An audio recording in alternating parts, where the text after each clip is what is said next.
بسم اللہ الرحمن الرحیم اعوذ باللہ من الشیطان الرجیم بسم اللہ الرحمن الرحیم اللہم صلی علی سیدنا محمد وعلی آل سیدنا محمد بعدد کل ذرۃ مئات الف الف مرۃ۔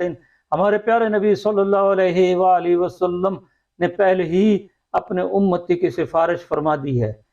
سنن ابو داؤد یہ وہ کتاب ہے جس کو سارے فقہ مانتے ہیں، اور یہ بڑی مستند کتاب کہلائی جاتی ہے۔ اس کی حدیث جلد 2 میں صفحہ نمبر 454 ہے، حدیث نمبر ہے 1002۔ حضرت سعد بن ابی وقاص رضی اللہ عنہ سے روایت ہے۔ باب اس میں قائم ہے دعا مانگنے کے لیے ہاتھوں کو اٹھانا۔ باب اس لیے میں بتاتا ہوں کہ حدیث کسی کتاب میں آگے پیچھے ہو سکتی ہے، لیکن جب باب تلاش کریں گے تو یہ حدیث آپ کو مل جائے گی۔ ہم رسول اللہ صلی اللہ علیہ وسلم کے ہمراہ مکہ معظمہ سے مدینہ منور جانے کے لیے نکلے۔ جب ہم ازورائے گھاٹی میں داخل ہوئے تو آپ صلی اللہ علیہ وآلہ وسلم نیچے اترے، اور آپ صلی اللہ علیہ وآلہ وسلم دونوں ہاتھوں کو اٹھا کر ایک گھڑی تک اللہ تعالیٰ سے دعا مانگی۔ پھر آپ صلی اللہ علیہ وآلہ وسلم سجدہ ریز ہو گئے اور ہاتھوں کو اٹھا کر ایک ساعت تک دعا مانگی۔ پھر آپ صلی اللہ علیہ وآلہ وسلم سجدہ ریز ہوئے۔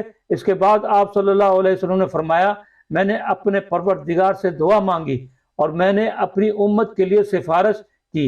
اللہ تعالیٰ نے 1/3 امت مجھ کو عطا فرما دی۔ میں نے اس کا شکر سجدہ ادا کیا۔ اس کے بعد میں نے سر اٹھایا اور امت کے لیے دعا مانگی۔ اللہ تعالیٰ نے مزید 1/3 امت عطا فرمائی۔ میں نے سجدہ شکر ادا کیا، پھر سر اٹھایا اور اپنی امت کے لیے دعا مانگی۔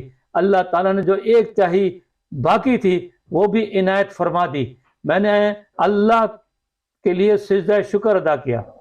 ہمارے پیارے نبی صلی اللہ علیہ وآلہ وسلم قیامت کو تو ہماری شفاعت فرمائیں گے، لیکن پہلے ہی اللہ تعالیٰ سے ہماری سفارش فرما دی تاکہ قیامت کو پوری امت کو بخشش ہو جائے، کوئی رہ نہ جائے، ایک بندہ بھی نہ رہ جائے۔ اس کے لیے ہمارے پیارے نبی صلی اللہ علیہ وسلم نے دعا مانگی، اور اللہ تعالیٰ نے پہلے 1/3 امت دی، پھر اس کے بعد 1/3 اور دی، اور آخر میں 1/3 امت اور عطا کر دی کہ ٹھیک ہے آپ کی ساری امت کی بخشش قیامت کے دن ہو جائے گی۔ کتنی فکر ہے ہمارے پیارے نبی صلی اللہ علیہ وآلہ وسلم کو ہماری، لیکن ہم پھر بھی اتنے پیارے نبی صلی اللہ علیہ وآلہ وسلم سے محبت نہیں کرتے ہیں، اور نہ ہی ویسے کرتے ہیں جیسے آپ صلی اللہ علیہ وسلم چاہتے ہیں۔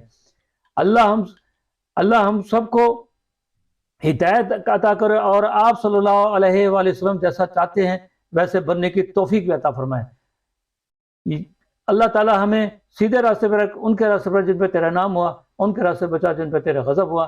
اللہم صلی علی سیدنا محمد وعلی آل سیدنا محمد بعدد کل ذرۃ مئات الف مرۃ۔ اور اگر آپ نے ابھی تک ہمارا چینل سبسکرائب نہیں کیا تو فوراً سبسکرائب کیجئے، ساتھ ہی بیل آئیکن پر کلک کریں تاکہ مزید آنے والی ویڈیو ہیں وہ آپ کو وقت پر ملتی رہیں۔ اللہ حافظ۔